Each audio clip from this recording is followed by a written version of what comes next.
तुम्हाला माहितीये का बाळूमामांचा पहिला भंडारा कसा सुरू झाला? किंवा फाल्गुन महिन्यात आकाशवाणीनं बाळूमामांना काय सांगितले होते माहितीये का? शेवटी काय घडलं हे ऐकल्यावर तुमच्या डोळ्यात पाणी येईल.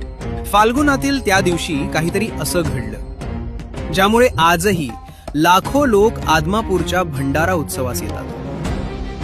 ही कथा शेवटपर्यंत नक्की ऐका.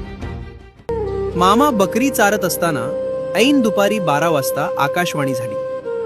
बाळू, तू लोकसंग्रह करण्यासाठी पांडुरंगाचा सप्ताह कर, मोठे अन्नदान कर, तुझ्या तपश्चर्येला फळ मिळेल. मामा या गोष्टीचा मनापासून विचार करू लागले. मामांचेकडे अनेक प्रकारचे भक्त अनेक मनोकामना घेऊन येत व त्यांच्या मनोकामना मामा पूर्ण करत.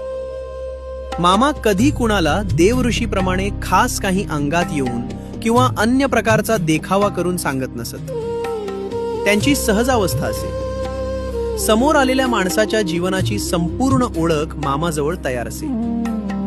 सरळ भावनेने आलेल्या माणसाला त्याचं काम होणार असेल तर तुझं काम होतंय म्हणत आणि काही शिव्या देत. तसेच कपट, शंका, परीक्षा किंवा घमेंड मनात धरून येणाऱ्यांना व्यवस्थित दूर ठेवण्यात मामा निष्णात होते.